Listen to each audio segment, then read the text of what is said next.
咁惠州嘅樓價咧會唔會再跌呢？咁一直咧都有好多嘅網友啦，喺 WhatsApp 又好，喺 YouTube 呢度又好啦，都會問我呢個問題嘅。咁幾時先至會再跌呢？咁幾時先至可以跌到一個底咧？跟住我哋再炒底入場呢？仲有未來咧，佢仲會唔會升值呢？咁阿 Ken 想話咧，如果而家有邊個同你講啊，喺惠州買樓可以博升值嘅話咧，佢係衰係蠢。我想講明咧，喺惠州買樓唔應該以升值作為一個目標嘅，而係要當佢係一個消費品啊！你就當佢係買一架車啊，住得舒服咧，夠平夠大啊，適合退休自住咧，又或者係一家大細咧喺假期上嚟呢度住啦，就好似阿 Ken 咁樣啦，呢個先至係佢真正嘅價值。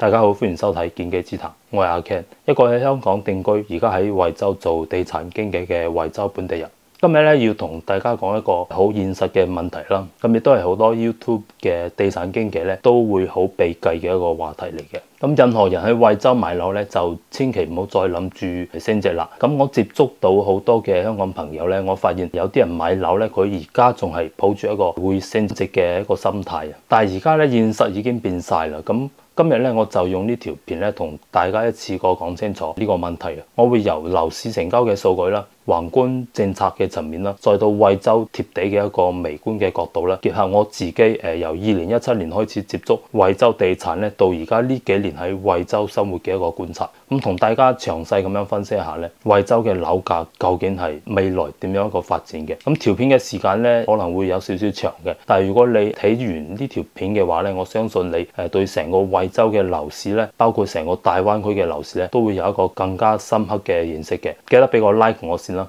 咁首先喺樓市嘅成交記錄方面啦，咁我喺幾個月前咧係做咗條片咧，同大家講咗惠州嘅樓價嘅一個趨勢啦。咁講緊係今年嘅年初嘅時候咧，惠州嘅新樓咧同埋二手樓咧都出現咗唔同程度嘅一個跌幅嘅。咁最高嘅咧係去到10%嘅，可以話係一年慘過一年啊。咁呢幾年惠州嘅樓價咧跌咗幾多咧？我諗咧都唔使我去講太多啦。咁因為睇緊呢條片嘅你咧，咁我相信你都係因為惠州啲樓價咧夠平啊，你先至會關注到惠州買樓嘅一啲影片啦，係咪？咁睇翻2024年嘅數據啦，咁2024年嘅惠州新樓嘅住宅成交面積係總共428萬平方啊，咁同比係下降咗28%嘅。咁全市咧2024年成交嘅面積咧係創咗16年嘅一個新低啊。咁呢張表格裏面咧係有一啲供應啦，睇落咧好似供應係比成交仲要少喎。咁係咪即係話咧供不應求啊？錯晒啊！咁大家千祈唔好俾一啲數據迷惑啊！咁喺 YouTube 咧都有唔少嘅一個地產經紀咧，對呢個數據係做一個文章嘅，就會同你講咧話，你睇下而家係供不應求喎，但係咧佢冇同你講咧喺惠州嘅新樓嘅庫存咧係到2025年初咧仲有1300幾萬個平方喎，咁呢啲咧都係歷年嚟嘅一個堆積啦。但係呢幾年咧，基本上咧，官方都唔再想去公布呢一個數據啦，因為真係非常之肉酸啦，點都要去玩一啲文字遊戲嘅。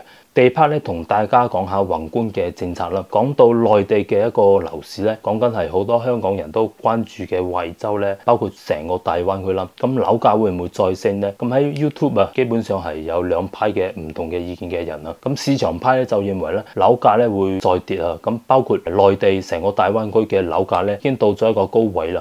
咁未來咧可能仲要腰斬一半。咁阿 Ken 成日都講一啲惠州嘅樓市啊、生活咁樣嘅影片啦，都有好多嘅網友喺下邊評論嘅，都話啲樓價可能仲要跌一半喎，而家都未算係最低噶啦。咁政府咧點樣都干預都冇用噶啦。政府萬能派咧就認為咧，只要中央同埋政府咧去想救呢個樓市嘅話咧，就可以做得到嘅。佢哋只要出手咧，地產就唔會爆煲啊，就唔會冧市啊。咁喺過去嘅一年時間裏面咧，第二批人咧好似真係睇到一啲希望嘅，因為講緊新一輪嘅一個刺激嘅政策裏面咧，又好似有一啲涉及地產嘅內容喎。咁我就同大家詳細咁樣去分析一下啦。咁阿 Ken 喺呢度咧，想同大家強調一下，呢一輪所謂嘅一個政策唔係為咗去拉高一個樓價嘅，而係防止咧房地產全面冧市而嚟嘅。嗱，佢所有嘅一啲政策咧，無非都係想你去買樓嘅啫。咁無論係中央央咧到惠州嘅一個政策裏面咧，大家都可以見到咧呢幾年啊，唔單止係惠州啦，咁講緊係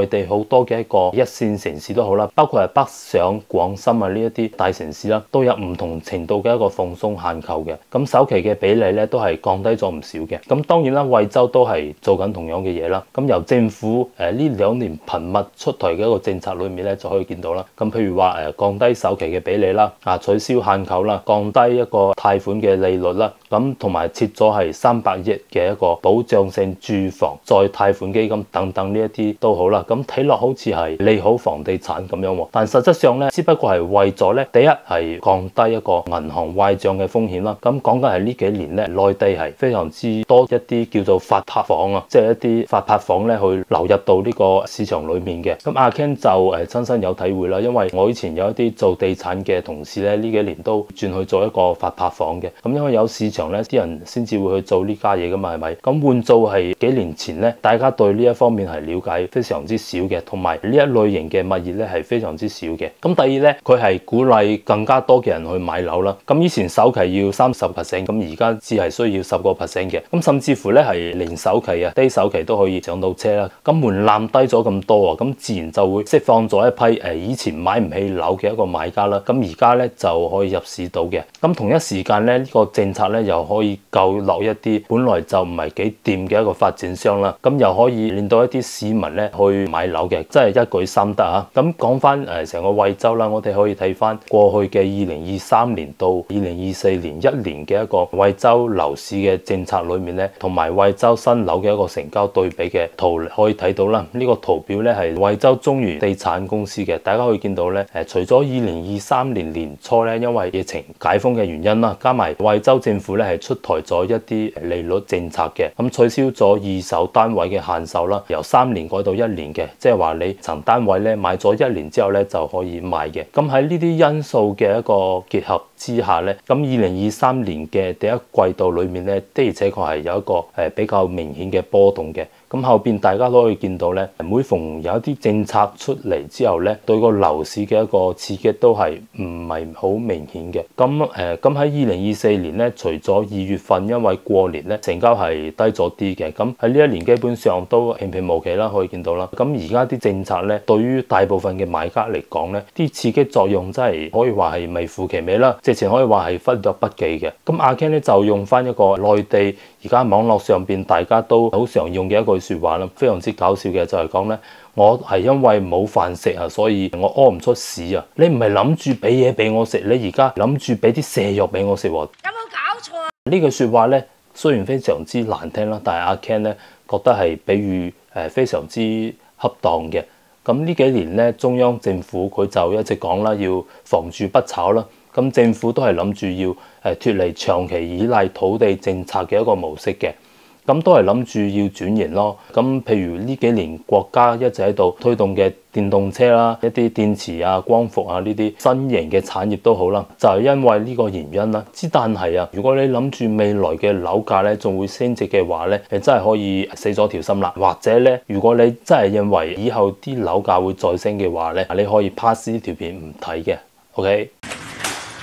咁總結啦，第一，政府嘅政策咧，重心係唔喺樓市嘅。第二咧，樓市嘅拉高嘅難度咧，比股市仲高嘅。咁如果啲政策夠猛啊，資金夠嘅話咧，咁股市都可以短期起到身嘅。咁好似2024年初嗰陣咧，就內地係出現過一個比較大嘅一個升幅嘅，講緊係 A 股啦。咁第三咧，地產唔再係一個政策嘅寵兒啊，即係好多政策咧已經唔會再向地產呢一邊傾斜嘅。咁講完政策呢一方面咧，我哋就由供需嘅一個角度去分析一下啦，即係供應同需求啊。咁大家都知咧，任何嘅商品嘅價格咧都係由供需呢一個層面去決定嘅。咁好似舊年咧，廣東嘅荔枝啊，真係貴到咧離晒譜啊！咁今年咧又平到幾乎要賤賣咁樣喎，就係呢幾年嘅荔枝太多啦。咁喺供需層面嚟講咧，首先最重要嘅一個因素咧就係人口啦。有人咧先至有人會買樓噶嘛，係咪？但係大家應該都喺 YouTube 上邊睇過咧，內地有一個城市喺東北嗰度嘅叫鶴崗啊，啲樓咧幾萬蚊就可以買到一套喎。因為咧鶴崗喺東北嗰度咧，早年係一個靠工業起家嘅一個城市啊。咁隨住一個產業轉移之後咧，啲人基本上就走晒啦，所以而家自然啲樓咧就唔值錢啦。咁呢個就好似美國嘅底特律咁樣啦。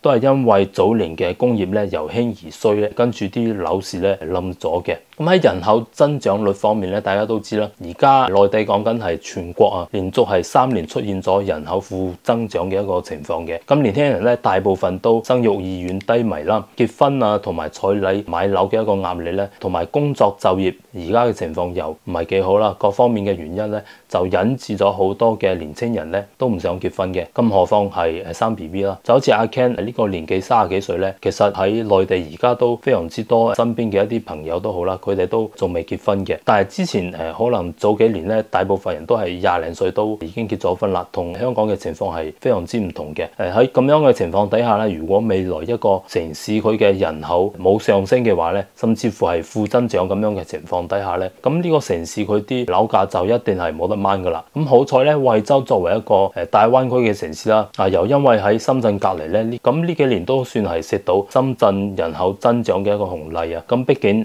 惠州呢10年嘅樓咧，大部分都係深圳人喺惠州呢邊買嘅。咁講緊呢啲深圳人咧，其實都係嚟自全國各地五湖四海嘅一個喺深圳翻工啲人啦。咁睇翻惠州呢幾年嘅人口增長率啦，呢10年咧，惠州惠陽大亞灣嘅人口自然增長率咧都維持一個比較高嘅水準嘅。咁比全國嘅一個平均水準都要高嘅。咁睇落好似都幾好喎。但係咧呢啲只能夠係當佢係需求嘅其中一 part 嘅。我哋仲要睇翻個供應嘅數據啦，即係啲樓嘅供應數據啦。咁我哋睇翻2024年啦，喺2024年惠州嘅人口自然增長率咧係5.89%嘅。咁人口咧又比2023年係多咗43,400人嘅。但係咧喺2024年1年嘅時間裏面咧，惠州供應嘅新樓啊，建築面積係270萬平方，一共係25,004套啊。咁假設呢啲人咧全部都去買樓啊，平均一個人都可以住到差唔多60幾個平方嘅。咁比全國人均住房面積40個平方咧仲要多嘅。咁特別係由2017年到2021年啦，惠州新樓嘅一個年銷售套數咧都去到基本上係一年要10萬套以上嘅。又因為喺呢一段時間裏面咧，啲樓價咧係已經炒到夠高噶啦，咁大家嘅買樓需求咧已經係透晒支啊。咁到咗呢幾年咧先至爆泡啦，露出馬腳嘅。咁最重要嘅一個問題係咧，咁就算係咁啊，到咗2025年初咧，惠州嘅新樓庫存咧仲有1300萬個平方喎，啲清貨周期咧仲要去到37個月啊，即係3年幾先至買得晒啊。而惠陽咧係佔咗20%嘅，陰公講緊係新樓啊，仲未計嗰啲二手樓啊、自建樓啊、一啲村屋啊等等嘅，即係點啊？賣唔喐咯，咁點算咧？所以咪上啲香港人嚟買咯，係咪啊？因為香港人有錢噶嘛，又容易呃喎。打劫，錢擺邊？呢啲咧其實就係好多啲地產經紀嘅真實諗法嘅，因為喺佢哋嘅眼裏邊咧，你哋人傻錢多啊嘛，所以點解會有咁多人嚟做 YouTube？咪因為呢個原因咯。我殺人唔眨眼㗎，啲錢擺邊？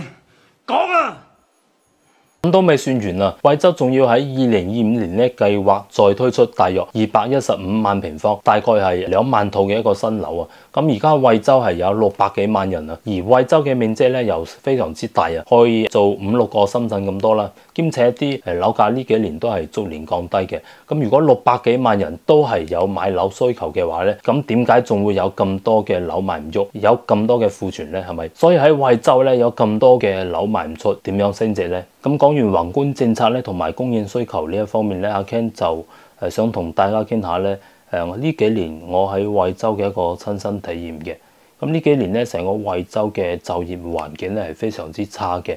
咁就攞我喺惠州嘅地產行業舉例啦。咁我喺2021年嘅時候咧，阿 Ken 仲喺全職做地產策劃嗰陣時咧，個市況都算好嘅，咁都有一啲小錢可以賺到啦。咁2021年之後咧，好多地產公司咧都因為捱唔落去啊，咁包括我之前嘅公司啦，都係一個上市公司嚟嘅。但係咧嗰一年咧就好多嘅門店執笠啦。咁惠陽嘅分公司咧就喺2022年咧，咁即係我走嘅嗰後尾一年咧，有一日咧就個老闆咧就直接叫班伙計咧唔使嚟返工啊。咁好多同事咧都喺嗰一日咧就失業啦。咁跟住咧好多人都轉晒行啦。咁當然咧啲收入肯定係冇以前咁多嘅。咁最弊嘅咧係有啲同事佢哋喺2018年前後嗰陣時啊買咗樓啊。大家都知啊，嗰年嘅樓價咧可以話係最高峰嘅時期啊，又撞到咧呢幾年失業啊、轉行啊，同埋層樓嘅一個樓價咧一直咁樣跌喎。咁邊個仲敢消費咧？咁惠州嘅一個官方公佈嘅人均收入啊，都係得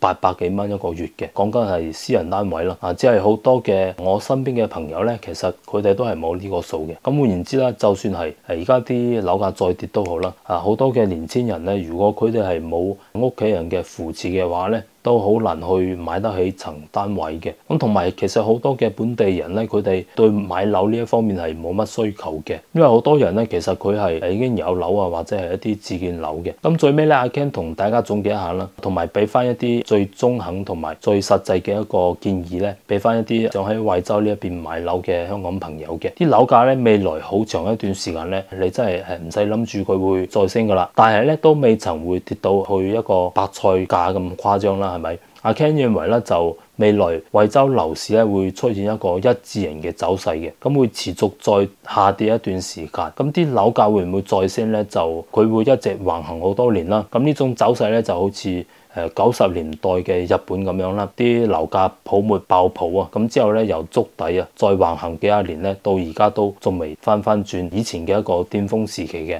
咁當然咧，中國同埋日本喺呢一方面其實都有好多嘅唔同嘅，但係都同大家舉一個比較簡單嘅例子，等大家比較容易理解咁樣啦。咁喺惠州買樓咧，點樣買先至係最實際咧？咁首先喺惠州買樓咧，大家一定要改變一個以前嘅固執嘅思維啊，或者話咧用以前香港買樓嘅一個思維咧嚟睇翻而家內地買樓嘅。咁喺惠州買樓咧，甚至乎係成個大灣區咧，只有一個原則嘅啫，就係唔係投資啊，係消費啊。你要買咧，就當佢一個單位住得舒服啲、闊落啲嘅，同埋生活方便啲啦，就唔好指意佢再升值嘅。咁同埋阿 Ken 一直都喺買樓呢一方面咧有一個原則嘅，就係大家一定要買翻一個生活氣息比較好啲嘅，同埋周圍嘅一個配套好啲嘅一個區域嘅。咁樣咧，你無論係自己住又好咧，抑或係後期諗住轉手好咧，佢都唔會跌得太多嘅。咁同埋如果你未來唔住嘅話咧，佢嘅出租嘅一個機會都會比